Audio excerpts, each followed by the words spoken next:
Olá e bem-vindos a uma nova edição do podcast Poder Falar é Poder Ser. O episódio de hoje vai dar um mote para o lançamento da nossa campanha do Dia da Mulher e para isso temos connosco a Catarina Furtado, que dispensando apresentações, ainda assim gostava de deixar aqui algumas notas sobre o seu longo e riquíssimo percurso.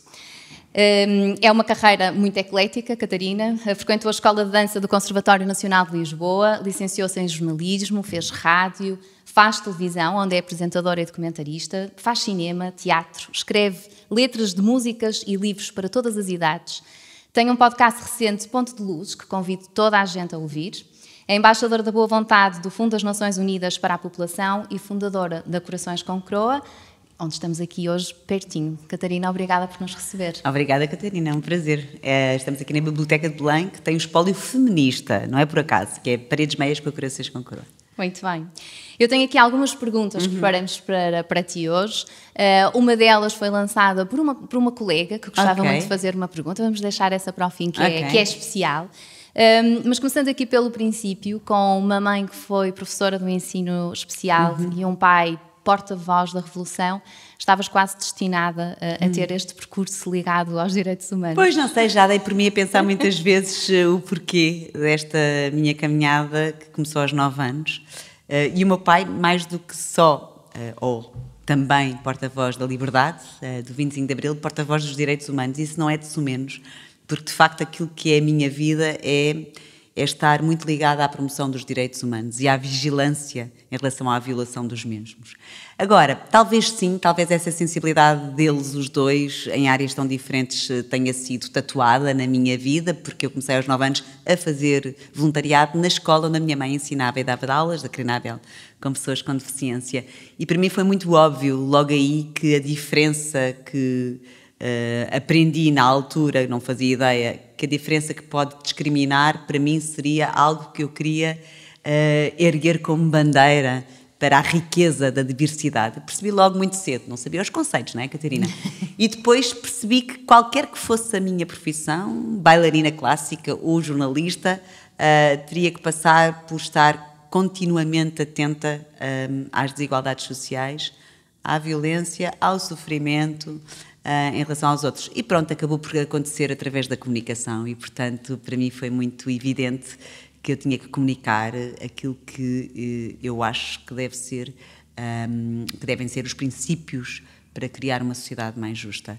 E na altura não fazia ideia que seria através da comunicação, mas comecei a ler muito, sabes? Comecei a ler muito sobre as desigualdades e sobre, inclusivamente, a desigualdade de género. Comecei a perceber-me no meu dia-a-dia que as mulheres não tinham as mesmas oportunidades.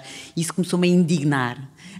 E nessa indignação, às vezes veio uma força qualquer que depois acabou por, olha, não sei se é o universo ou não, por dar no convite das Nações Unidas para ser embaixadora e já vão 24 anos. Incrível, incrível.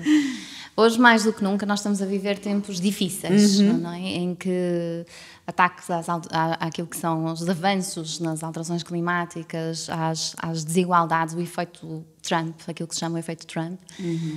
O Supremo Tribunal dos Estados Unidos, recentemente, no final de 2023, fez um recuo naquilo que eram as cotas de acesso às universidades relacionadas com etnias, considerando-as discriminatórias.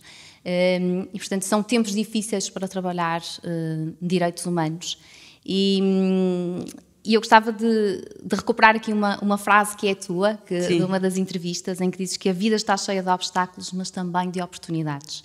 Como é que neste contexto tão sombrio nós conseguimos identificar essas oportunidades? Não te posso mentir e tenho que te dizer que obviamente que continuo a subscrever a minha própria frase, que também não é assim muito original, mas pronto. Mas é bonita. É bonita. E é verdadeira, sobretudo não é uma frase da treta, sabes? É verdadeira, é assim que eu encaro os obstáculos, é como brechas para determinadas oportunidades. Digo-te com um bocadinho mais de tristeza, é a palavra, mas muitas vezes o que eu faço com a tristeza é de facto embrulhá-la numa espécie de uma energia da tal indignação, não da raiva, porque eu acho que uma das coisas que estamos a assistir é exatamente à perpetuação e quase ao contágio do discurso de ódio, portanto a raiva não é para aqui chamada, mas a indignação pode ser interessante, porque a indignação é aquilo que nos diz respeito a todos e a todas. E portanto acho que há aqui uma oportunidade muito grande de olhar para a história outra vez, de termos que, com verdade, com factos, não é só com as causas, nós não estamos a abraçar umas causas líricas da igualdade de oportunidades, ou de género, ou da inclusão, ou da diversidade, não. Nós estamos a olhar para factos, e é nos factos que temos que nos concentrar para agir.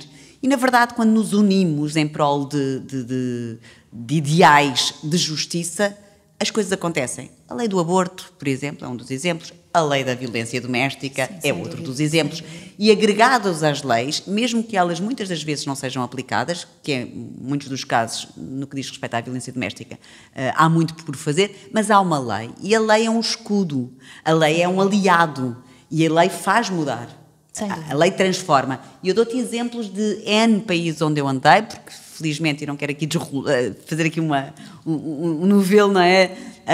Desenrolar este novelo de países, mas é verdade, eu estive em grande parte dos países em desenvolvimento, nomeadamente em África, ou sobretudo em África, não é? Desde o Haiti que teve o terremoto, o Sudão do Sul, com uma crise terrível, um conflito armado, mas os países de expressão portuguesa, Guiné-Bissau, São Tomé e Príncipe, Cabo Verde, Moçambique, estive na Índia, estive no Uganda, estive no Bangladesh, estive no Líbano, estive no Equador, estive também no Egito, enfim, só estou a dizer isto porque são locais onde é evidente que as desigualdades são gigantes e que é evidente que a desigualdade de género, ou seja, o desequilíbrio entre homens e mulheres é tão grande que perpetua a própria pobreza. E isso é uma evidência. Ou, por exemplo, a não promoção dos direitos e da saúde sexual e reprodutiva é obviamente um terreno altamente fértil, não só para as mortalidades maternas e infantis evitáveis, como para, de facto, existir uma pobreza extrema. Porque, como sabes, a promoção de uma igualdade de género é equivalente depois a um desenvolvimento da própria família, através da educação da mulher, não é? E de ter oportunidades de ter cuidado consigo próprio através também de serviços de saúde e, portanto, vai apoiar a família, vai apoiar os filhos, vai apoiar a comunidade e vai apoiar o próprio país economicamente falando.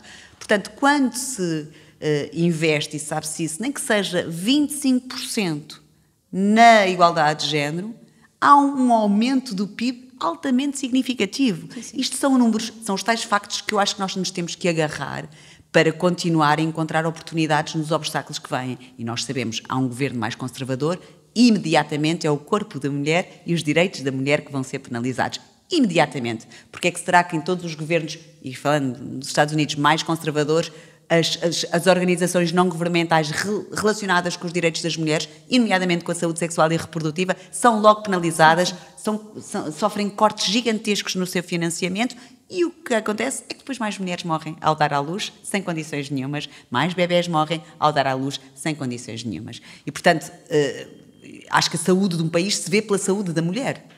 Efetivamente. E a riqueza de um país, a riqueza económica, já não estou a falar da riqueza cultural, porque senão vão dizer, as mulheres. Não interessa, não é isso. Eu estou a falar da riqueza financeira, não é? Quando uma mulher é apoiada nos seus estudos, a mulher depois contribui. E essa é uma palavra que eu acho que é muito importante. A desvalorização da mulher vem através da desvalorização do seu contributo social. Nunca é valorizado. E quando eu digo isto, eu não estou sequer a pensar em apoios específicos para as mulheres. Não, eu acho que deve haver apoios específicos para que as mulheres possam conciliar a sua vida pessoal, profissional e social. Não é? E, portanto, quando eu falo, imagina que as empresas deviam ter creches todas. Não é terem creches só para apoiar as mulheres, é para que os homens... As famílias beneficiam disso, não é? Portanto, porque se for só para as mulheres, ou reduzir o número de horas de trabalho, porque a mulher não sei o quê, vamos estar sempre a acrescentar um peso da responsabilidade, quer de cuidadoras, quer de trabalho, de atividades extras com os filhos. É sempre este papel social associado às mulheres. Portanto, acho que eu acho que deve haver uma transversalidade nas políticas de parentalidade e de conciliação, exatamente para que as mulheres possam dar efetivamente um contributo valorizado. Não é o que está a acontecer. Desculpa eu entusiasmo, depois vou para os países todos. Mas é verdade. Mas em muitos destes países onde se investe nesta área, e isso eu posso dizer com todo o rigor, em muitos destes países onde se investe na igualdade de género, há logo resultados extraordinários. Uma mulher que tem a sua saúde cuidada e foi à escola, olha, tem logo menos filhos a priori como escolha. Porquê? Porque lhes quer dar melhores condições. Quer que eles vão à escola, quer que eles vão ao centro de saúde. Portanto, tem muito menos filhos, morrem menos, são mais bem cuidados. E depois tem prosperidade, percebes? E essa ideia de que a mulher não pode ter escolha porque ela não tem acesso à educação é aquilo que perpetua depois a eterna desigualdade. E eu vejo em muitos projetos onde, por exemplo, microcrédito, quando é dado às mulheres, em alguns destes países em desenvolvimento, tem uma eficácia muito maior brutal, quando é dado aos homens. Porquê que será? Porque imediatamente, e isto não é uma guerra de... Aliás, eu sou apologista que nós temos que cada vez mais juntar os homens a esta causa, porque eles são os maiores beneficiários também. Sim. E esse é um tema, Catarina, porque quando nós estamos a trabalhar diversidade e inclusão e estamos a trabalhar dimensões de diversidade, e aqui estamos a falar do género, muitas vezes as partes das dimensões da diversidade que não estão a ser endereçadas consideram, então, mas agora é tudo para as mulheres, ou assim, não é? Como é que nós conseguimos explicar aos homens que falarmos de equidade de género, estamos a falar de pessoas, estamos a falar de equidade de direitos? Se eu tivesse a resposta para isso, Catarina, eu tenho pensado tanto, ainda agora quando vinha ter contigo tinha a pensar, eu tenho que mudar algumas das minhas palavras, do vocabulário, porque de facto aquilo que nós queremos, basicamente, é justiça social. E para existir uma justiça social, temos que olhar para aquilo que não está bem. E o que é que não está bem? E os números provam isso. Uma desigualdade de género que se reflete aonde? Disparidade salarial, e falando só em Portugal, está quase uns 17%. Violência com base no género, há também contra os homens, terrível e tem que ser punível. Mas a grande maioria é contra as mulheres. O tal trabalho não valorizado, o tal contributo social das responsabilidades como cuidadoras informais ou, não é, protetoras da família, que também... Então, se olharmos para isto e equilibrarmos, homens e mulheres vão ser beneficiados mais. Projetando isto para as empresas vão ser beneficiadas, não é? Claro. E os países vão ser beneficiados. E, portanto, não existe outra maneira de conseguirmos uma justiça social. Então, the whole picture, não é? O quadro geral é melhoria para toda a gente. É, no fundo, a receita para criarmos sociedades sustentáveis, países sustentáveis. E o que é que nós queremos todos? Isso. O que me parece a mim é que, às vezes...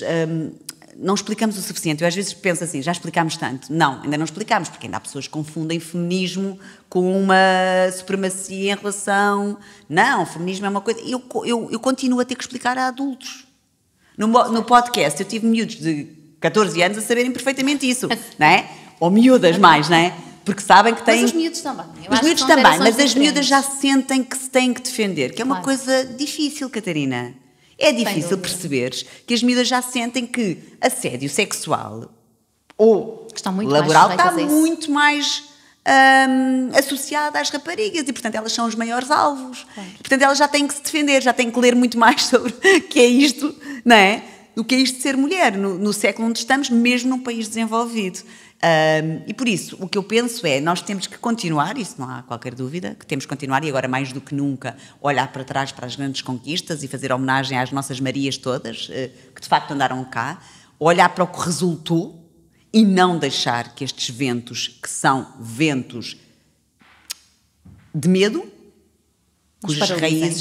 cujas raízes vêm do medo, de uma necessidade enorme de controle, para que se fique numa ilha.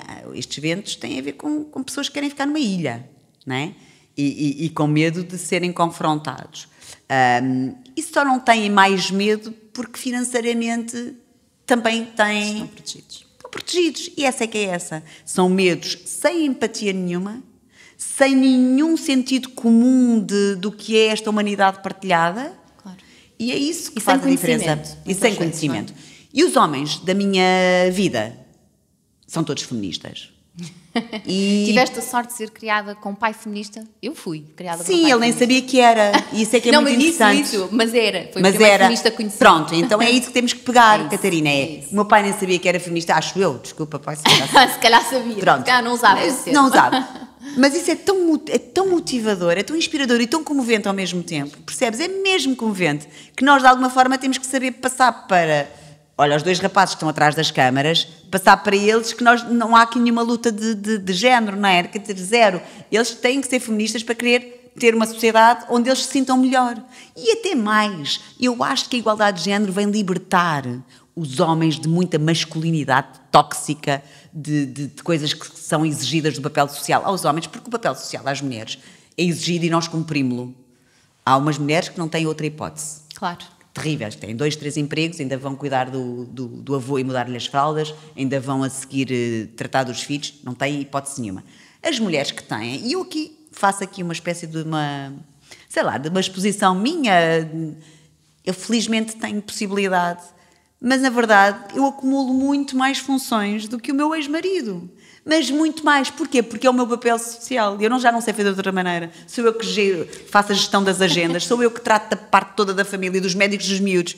Não é? E às vezes é bom nós pensarmos que são oportunidades para baralhar os dados, voltar a distribuir e ver, ok, então vamos dar oportunidade aos homens que eles também são asfixiados com aquela coisa que têm que ser fortes, ou que esta parte pertence mais às mulheres. Então, bora lá. E há exemplos. Ou terem preconceitos inconscientes, a sociedade tem mesmo preconceitos inconscientes em relação aos homens. Há um homem que diz, eu hoje tenho que ficar em casa porque o meu filho está doente. Dizer, onde é que está a mãe? E ainda é gozado agora, Catarina, hoje, é? Em empresas ditas desenvolvidas, ele ainda é gozado. Portanto, são oportunidades para nos libertarmos a todos, e a liberdade tem essa coisa boa, é aquilo que nós queremos, é a liberdade, não a liberdadezinha. Dizer tudo o que se pensa, que também não acho isso muito bem, mas eu sou a favor da liberdade e acho que todos nós viveríamos muito melhor se nos equilibrasse, sobretudo as oportunidades e as escolhas. É que muitas mulheres não têm mesmo escolha. E temos que garantir que elas passam a ter. Exato. Que todas temos, que todos Exato, temos. Sim. E só recuperando aqui, e pegando aqui numa coisa que estavas a dizer, que nós temos muita coisa para fazer e também às vezes também temos que nos libertar, temos que voltar a baralhar. E voltando a uma frase tua em que tu dizes, temos uma lista de afazeres colada a nós, é quase uma tatuagem. Tu partilhaste isto numa entrevista que disseste e no meio de tantos papéis, como é que tu consegues, quais é que são as tuas estratégias para lidar com este multitasking crescente e diário que nos consome? Ai, não sei, eu acho que somos um canivete suíço, não é? Neste caso, português. Gosto mais. Não sei, eu dou por mim muitas vezes a exigir também muito de mim e isso é uma coisa que eu como é que te defendes disso? Tendo muitos momentos de prazer e de me cuidar. Mas eu posso, Catarina, e cada vez que falo nisto, eu juro-te que penso nas imensas mulheres que não têm o tempo para se cuidar. E eu, apesar de ter o meu tempo completamente contado a um minuto, há parte desse tempo que é dedicado a mim, a fazer pilates, a poder escolher a minha alimentação e não ser à pressa, como muitas das mulheres têm que o fazer em transportes públicos. Portanto, eu faço sempre esta ressalva porque eu acho mesmo importante. A minha luta pela igualdade é uma luta em que eu adoraria acordar um dia e, de facto, as mulheres estivessem todas... Nós não vamos combater a desigualdade financeira, não é? Isso faz parte, algumas pessoas vão ter mais...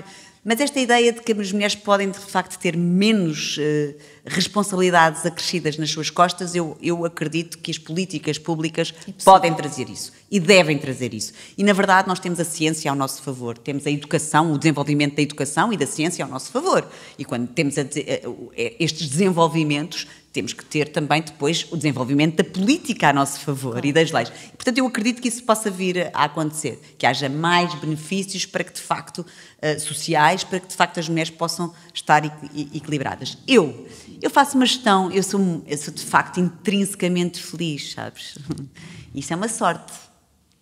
Isso não é uma coisa que pode-se trabalhar. Mas é uma coisa que se constrói. É uma coisa que se constrói, sim. Muito baseado... Há os conceitos de felicidade e de bem-estar subjetivo, não é? Sim. E que são diferentes e, portanto, uma coisa que tem que vir de dentro. Essa é a minha felicidade. A minha felicidade vem de dentro, terei nascido assim logo a rir, e depois fui construindo. E fui construindo Sim, vem dentro logo a rir, no sentido em que eu nasci para agarrar o mundo, sabes? E mesmo hoje, com esta idade, 52 anos, eu continuo a achar que ainda está tudo no início. Eu não me apercebi que tive 34 anos a fazer comunicação. Na verdade, tenho corrido sempre bem, continuo sempre muito ativa e sempre em televisão, ou seja, não tive tempos mortos, continuo em prime time a fazer um dos melhores, passa a publicidade, programas de televisão portuguesa, The Voice ao domingo, quer dizer, é um luxo eu ter esta, é de facto um luxo. Não te digo, porque não quer ser falsa modesta, que não dá muito trabalho e que dá muita... E as minhas escolhas são absolutamente decisivas para que as coisas corram bem e que haja sucesso. E os meus nãos também são decisivos. E os meus sims também. Mas eu acho que o grande, grande segredo de eu conseguir este multitasking todo é para já, gostar de andar cá. Depois amar muito os meus filhos e, portanto, tudo aquilo que faço por eles, posso ralhar, porque são adolescentes, mas depois sabe-me sempre bem.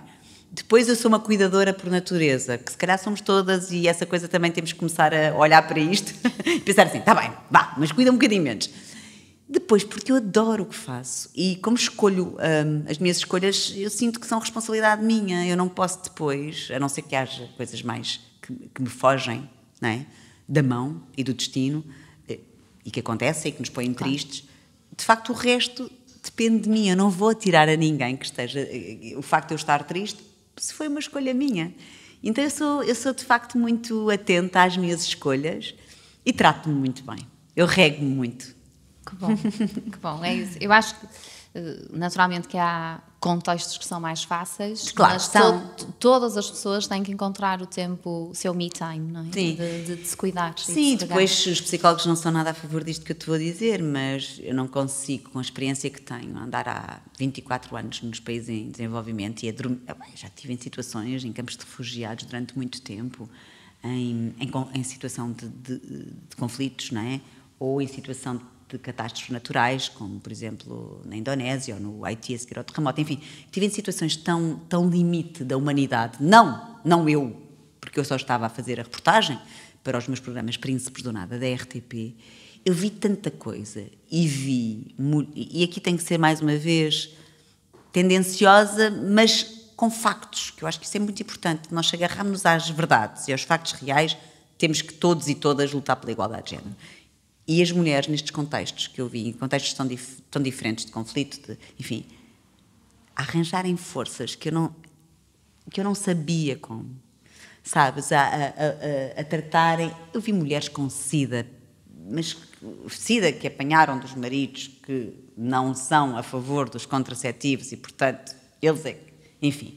a tomarem conta das machambas, das hortas. Das hortas e das famílias. Magras, a dar comida aos seus filhos, e se continuam ali, não é? Ou nos campos de refugiados, o que eu vi das mulheres, que esse sentido de comparação também faz com que eu valorize ainda mais o meu dia-a-dia e a possibilidade, sobretudo, de poder ser uma espécie de porta-voz destas mulheres, percebes? E destas desigualdades e destas minorias, que não são assim tantas minorias. Estamos a falar de 800 milhões de mulheres que todos os dias... Exatamente, têm os seus direitos violados. Então essa força vem daí. É essa ideia de que mais uma oportunidade para falar em nome delas, não em nome delas, para projetar a voz delas. Porque eu não falo em nome... Eu e tu somos diferentes, para todos os efeitos. Esta coisa de sermos... Somos singulares. Somos singulares, sim. Mas para falar em voz alta sobre os seus direitos, sim. Aproveito todos os bocadinhos. E pegando nisso que tu estás a dizer, e também há bocadinho disseste, eu vim ao mundo a sorrir e para o agarrar, eu descrevi um bocadinho daquilo que era o teu currículo há bocadinho, mas se calhar se tivesse que o resumir, diria que tu és a embaixadora do otimismo ou a embaixadora da esperança. Se tivesse que ter assim um título, seria esse. Ai, que lindo! Porque... Olha, eu gosto disso. Gostas? A minha filha está sempre a dizer, mãe, tu és tão otimista, estou otimista. Não, mas és a embaixadora do otimismo e acho que isso passa muito. A minha filha diz isso muitas vezes. Porque tens visto muita coisa, tens tido a coragem de apontar aquilo que está mal, mas sobretudo tens conseguido iluminar o que é que pode ser feito de bem e quem é que o está a fazer bem. E portanto queria aqui perguntar-te que evidências é que tu nos podes dar sobre o poder de contar, como é que o poder de contar histórias aquilo que tu estavas a dizer, contar as histórias, prevalece sobre o poder institucionalizado dos desequilíbrios e das discriminações? Por vários motivos, mas olha, o primeiro que me parece evidente dizer é que, e isso nos Príncipes de Dourada, durante 18 anos eu contei muitas histórias, mais do que tecnicamente estar a explicar às pessoas o que é pobreza, ou o que é o não acesso a serviços de educação ou de saúde, ou o que é violência com base no género, era mostrar. Mas mostrar, mostrando ao mesmo tempo quem é que no terreno está a combater esperança. Essas desigualdades. Sempre foi esse o meu olhar. E eu vejo notícias normais, não é? Ditas normais, sem o outro lado. Mas eu sempre me apercebi, e tenho essa convicção, claro que não a posso provar, mas de que existem mais boas pessoas do que más pessoas. E más no sentido, quando digo más, para mim uma má pessoa é alguém que não tem empatia. Acho que já estou menos tolerante em relação a isso. Pode ser ensinada, acredito que sim, e acho que a empatia podia ser ensinada nas escolas, é uma disciplina que eu acho mesmo que devia ser implementada em Portugal, mas quem não tem empatia, para mim, de facto, é uma má pessoa no sentido em que não tem os sentidos apurados, ao ponto de se colocar no lugar da outra pessoa.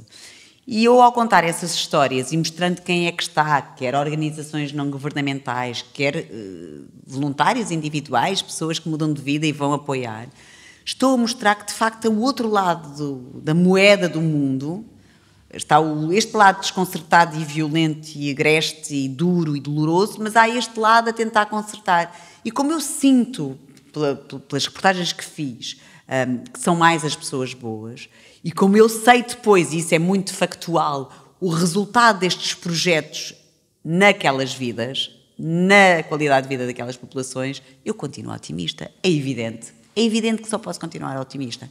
E depois acho, inclusivamente, o seguinte, e também tenho provas disso, Catarina, que são depois estas contas, que são depois estas histórias contadas na vida real e na primeira pessoa, não é? Como é que um projeto em que houve um investimento de uma empresa, imagina, ou de um governo, a criar basta ter um centro de saúde mais perto de uma aldeia onde não existia há não sei quantos anos e as mulheres tinham que ir a pé durante quilómetros e morriam, a taxa de mortalidade era gigante porque elas durante o caminho perdiam o seu bebê e desmaiavam e morriam. Então, um investimento de centros de saúde mais próximos e com pessoal especializado e com parteiras especializadas, com humanização e com materiais, não é? O que é que aconteceu passado um tempo? Eu vou ver, depois vou ver os resultados. Passado um tempo, diminuiu a taxa de mortalidade materna. E quem é que vai recorrer a essas histórias contadas? Os políticos também, os decisores políticos, os decisores técnicos também, para poder depois aumentar o investimento nestes projetos. Portanto, eu acredito mesmo nas histórias contadas, que são contadas com verdade. Uau, muito bem. Aqui voltando só um bocadinho ao tema dos preconceitos inconscientes, há muitos, não é? E um dos mais conhecidos é o síndrome da abelha rainha, que diz que as mulheres, quando estão em cargos de poder, podem manifestar, algumas, maior prevalência por homens, porque sentem necessidades de estar no grupo de poder. Como é que nós ensinamos que é bom para toda a gente promovermos a sororidade? Sim. Bem, para mim, sororidade é das palavras mais... Não é que sonoramente seja muito bonita, mas é das palavras mais extraordinárias. Mesmo. É mesmo. E só o é porque sei a história da humanidade, sei a história e dei-me ao trabalho para ler, não saberei muito, tudo, mas para ler a história da mulher. E sabes aquela música do Zé Mário Branco, o que eu andei para aqui chegar, não é? O que nós andamos para aqui chegar e agora estamos a recuar tanto, não é? Tanto. A estagnar e a recuar, mais do que só estagnar. E sororidade para mim é uma palavra que é tão nobre e tão transformadora. Eu acho que sororidade tem dentro de si a palavra transformação e a palavra mudança. E só a entendo assim. E também estou muito mal habituada, porque de facto as mulheres, com as quais eu trabalho ou que me rodeiam em diversos cenários, porque eu multiplico-me, não é? Em vários cenários, quer os cenários do ativismo, quer na televisão, quer enfim. E só encontro mulheres extraordinárias que têm também sororidade gravada na testa. Agora, sinto que às vezes também aqui, às vezes a questão do empoderamento, que é uma palavra também que eu detesto, o empoderamento feminino, às vezes é contraproducente, a forma como nós o comunicamos é contraproducente para a própria sororidade e para a própria igualdade de género, porque os homens sentem-se um alvo a abater, não é? Não precisamos deles para nada, e não sei o quê, e confundimos empoderamento feminino com capacidade de sermos consumidoras nós próprias independentes. Eu acho que há muita coisa muito misturada. Não te vou dar aqui nenhuma solução, Catarina, mas são coisas que tenho andado a pensar e às vezes está tudo muito misturado na mesma tabela e também não gosto nada daquelas coisas do empoderamento todo e eu visto o que quero. Claro que sim, atenção, não me... Sempre ali a falar para o espectador. Visto o que quiserem, não é isso que eu estou a dizer. Sou a primeira a dizer à minha filha, é evidente, mas esse lado um bocado... Mas depois há uma grande exibição, por exemplo, e nós vemos isso, é um perigo nas redes sociais, que são ótimas para muitas coisas e são perigosas, como nós sabemos. Eu tenho adolescentes e, portanto, há aquela coisa toda da independência, uau, e visto, e não sei o quê, e às tantas as mulheres, e muitas artistas também, estão muito expostas até do ponto de vista do seu corpo, e não será também para agradar os homens. Portanto, não estamos a utilizar o empoderamento ainda assim com base no olhar do homem. Estou a pensar nisto tudo. Certo. Pronto. Mas voltando à sororidade, acredito piamente nela. Acho que acontece muitas vezes, de facto, ser tão difícil ainda o acesso a cargos. Não é uma questão de educação. É uma coisa, eu ia-te falar nisso, mas às vezes não é só, é de sobrevivência. Também. É verdade. É também. É verdade. Porque o acesso, e tu sabes isso, e estás num cargo maravilhoso, numa empresa gigantesca. E maravilhosa também. E maravilhosa também, ia dizer, sim, maravilhosa, com quem tenho uma ligação afetiva há muito tempo. Mas não são assim tantas as mulheres que conseguem subir, e tu sabes, há uma disparidade de acesso a cargos de direção, de administração então nem se vai falar, mas de direção ainda hoje. Há mais, porquê? Porque lá está nas políticas das empresas, e agora se voltarmos atrás com isto... Vamos ter um país mais pobre, vamos ter uma sociedade toda ela mais pobre e, portanto, como está lá nos objetivos que têm que se marcar, que vêm dos compromissos, que até vêm dos objetivos de desenvolvimento sustentável e as empresas têm que pôr, já há mais acesso. Mas, na verdade, há uma coisa quase, eu diria, quase inconsciente de sobrevivência e, portanto, essa competição, ela é gerada pela sociedade, porque eu não acredito nada, lá está, otimista, que ela esteja intrínseca em nós, que nós, à partida, sejamos competitivas logo. Não, a sociedade é que faz isso, promove isso, há poucos lugares e as mulheres têm que...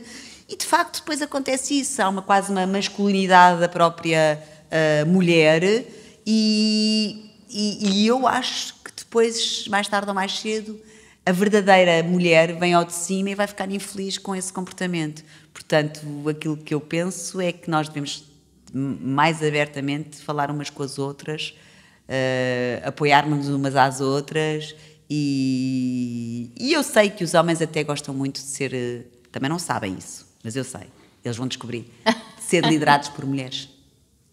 Claro, estamos a falar de diversidade de pensamento e de culturas. Sim. E, portanto, essa diversidade está provado que traz muita riqueza. Traz muita riqueza para o país. Há homens e homens e há mulheres e mulheres, como é lógico, mas sororidade, acredito piamente nessa palavra. E, na verdade, se tu reparares as mudanças que já aconteceram, e no capítulo das mulheres foram feitas por mulheres que se uniram.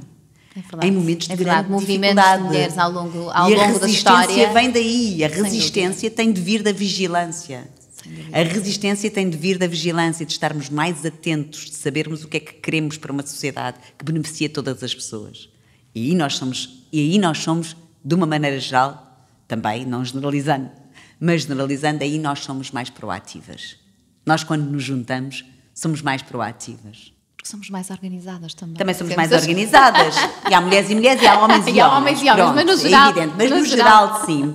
Mas é uma conversa que é preciso também ter cuidado, não é? Quando nós dizemos nós mulheres, é preciso ter cuidado. Eu ando muito atenta. É verdade, muito bem. Então, quando nós estamos a falar aqui de temas muito importantes, e há bocadinho falávamos um bocadinho, que são muito teóricos às vezes, não é? São difíceis. E é importante trabalharmos estes temas teóricos, mas nunca esquecer o poder de contar histórias bonitas e otimistas. Mas não estamos, há muitas vezes, a maior parte das pessoas acha que isto tem que ser gerido por uma entidade abstrata. Portanto, que eu não tenho uma responsabilização, eu não tenho forma de mudar o mundo. Tu provas que é possível, porque já mudaste muita coisa, mas com as tuas histórias, com a tua ação... Cada um de nós tem a obrigação. O que é que nós podemos fazer no dia-a-dia? O que é que as empresas podem fazer no dia-a-dia, de forma prática? E partir do princípio logo que isto vem na educação e que deve vir na educação formal. Porque muitas vezes não está na educação informal, na educação lá de casa não está. Não é? Claro. E no podcast do Ponte de Luz eu tenho assistido muito a isso. Há meninas, há jovens que têm um conhecimento tão grande sobre os seus direitos, mas não foi de casa que o tiveram. Foi porque aconteceu uma professora que foi espetacular e outros que vêm de casa. E, portanto, nós temos que ter como consciência plena de que, para haver uma evolução na humanidade partilhada e a tal justiça social, esta educação dos direitos humanos e dos direitos sexuais e reprodutivos, porque eu acho mesmo que está tudo ligado, mesmo, tem de vir na escola. Tem de vir uma consciência do que é a cidadania agregada à empatia, à questão de lutarmos todos pela mesma humanidade saudável e comum. E nesse sentido, a partir do momento em que tu tens isso nos compêndios da nossa educação formal, a própria pessoa sabe que tem uma responsabilidade individual. Passa a saber que tem uma responsabilidade individual, porque raio é que a pessoa só tem que ter a responsabilidade dentro da sua própria casa e saber que tem que ter um frigorífico e pagar a conta do gás. Em relação ao resto, não tem. Mas a propósito de quê? Mas porquê? Se vivemos todos no mesmo sítio, não é? Claro. Porquê é que nós só pagamos a nossa conta do gás e não tentamos pagar, no sentido de pagar aqui metaforicamente, não é? Sim. O resto também é a nossa fatura. Portanto, se tivermos essa consciência individual, mais depressa nos juntamos coletivamente para fazer a tal transformação para aquele mundo que nós idealizamos para os nossos filhos. Em primeiro lugar, é legítimo, porque são os nossos, mas depois pensar que os filhos daquela pessoa também. E essa coisa mágica de tu queres quase exatamente a mesma coisa para os outros que queres para ti é inacreditavelmente motivador e transformador. E pronto, eu acho que vem muito da educação. Muito bem. Tenho aqui uma Estou-te a responder a tudo? Estás-me a responder a tudo maravilhosamente, estaria aqui 2 horas. Mas, temos aqui uma pergunta da Inês Rocha de Castro, que é uma colega da MC, que nos fez chegar aqui a pergunta. E eu vou ler. Que mensagem podemos deixar à próxima geração de mulheres que estão a entrar no mercado de trabalho e como podem elas continuar a luta pela igualdade de género? Pronto. Primeira mensagem que eu deixo é ter uma consciência muito grande, que para já é um privilégio, não é agradecer, não. Nem é trabalhar mais do que os homens para provar que merecem mais do que os homens, porque foi tão difícil chegar ali, que é o que a maior parte das mulheres faz. Trabalha o dobro para provar. Não, não é nada disso. É trabalhar aquilo que acha que deve ser, não é? Motivada, claro que sim, e tentar fazer este exercício de olhar para trás e perceber quais foram as mulheres que chegaram ao mercado de trabalho e como é que chegaram e em cargos de decisão política qual foi a transformação que tiveram que fazer, que não é fixe, que não é bom. E, portanto, estar muito awareness, ter muita consciência disso e muita vigilância em relação à sua própria conduta e ter esta certeza absoluta de que não vale a pena um espírito de sobrevivência da cotovelar e de, espera aí a ver se não reparam que ela também existe. Não, nós somos sempre mais ricos quando nos damos aos outros ou às outras e quando fazemos equipas e não há nada que penalize mais a saúde mental que o facto de não estarmos bem interiormente sem dizer a ninguém, mas estão lá coisas que nós sabemos que não estão bem e nós sabemos sempre quando as coisas não estão bem e fingimos. E depois isso tem um efeito muito negativo na saúde mental porque nós somos, de uma maneira geral, muito mais exigentes, nós mulheres. E, portanto, o conselho que dou é divirtam-se também no meio disto tudo, tenham a capacidade de implementar a palavra sororidade as vezes que forem precisas e não se esqueçam que atrás de vocês tiveram mulheres que não tiveram as vossas oportunidades e que lutaram por nós e por vocês. Portanto, não podemos mesmo baixar os braços de todo e temos que lutar pelos nossos direitos sempre. Muito bem. Então, última pergunta. Que pergunta é que nunca te fizeram e que eu devia ter feito? Olha, como é que é possível a pergunta é, como é que é possível, tu que te assumiste multitasking, consegues gerir tudo, foi o que tu disseste, aí. Até me senti super perfeita, Catarina.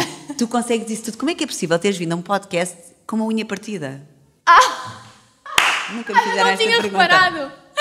Pronto, então a resposta é, porque na verdade eu não consigo fazer tudo. Consegues, não até consegui ir à manicure antes de ir para aqui. É isto. Um homem tem este problema, de uma maneira geral, os homens, há outros que até pintam as unhas e tudo, está tudo bem. Mas algum homem tinha este problema? Não. Mas, olha, se não tivesses dito, ninguém tinha reparado. Mas eu queria-te dizer que, na verdade, até isto nós temos que ter, não é? Mesmo, até isto. Muito bem, obrigada, Catarina. Foi fantástico. Obrigada e obrigada, tenho que dizer mais uma vez à Missão Continente, se me permites, dizer obrigada à Missão Continente, porque tem sido nossa parceira da Corações com Coroa desde a primeira hora, há 13 anos, através dos prémios Corações Capazes de Construir, apoiando este nosso evento anual, que tem a sua conferência como o momento de entrega dos prémios de jornalismo e de publicidade. Portanto, há 13 anos connosco e aqui há 7 com o Corações Coroa Café, onde fazemos um projeto pioneiro, solidário, que reverte na íntegra para os postos de trabalho das nossas mulheres e onde as pessoas são tão bem-vindas e se sentem sempre em causa. Portanto, obrigada, Missão Continente. Catarina, muito obrigada. Obrigada eu. Por nos receberes nesta casa, na tua casa. Foi espetacular, muito obrigada. Obrigada. Muito bem, chegamos ao fim deste episódio do Poder Falar é Poder Ser, centrado na igualdade de género, com um foco especial nos direitos humanos e que dá aqui um pontapé de saída para a nossa campanha do Dia da Mulher. Este é só o começo. Nós, quando tratamos de diversidade e inclusão, não queremos que fiquemos com a ideia de que há uma prevalência de um género sobre o outro ou de uma dimensão de diversidade sobre a outra. Nós queremos, sim, promover uma diversidade de perfis, de pensamento e garantir que todas as pessoas se sentem reconhecidas e valorizadas por aquilo que são. Sabemos que o caminho é longo, mas estamos muito confiantes nas sementes que já lançamos. E deixo-vos com uma frase que gosto muito, do Edmund Burke, que diz que para que o mal prevaleça, basta que as pessoas boas nada façam. Por isso, deixar-vos este desafio, a vocês e a mim, de dentro daquilo que é o nosso âmbito de atuação, assumirmos a responsabilidade de fazermos a diferença na vida dos outros. Muito obrigada.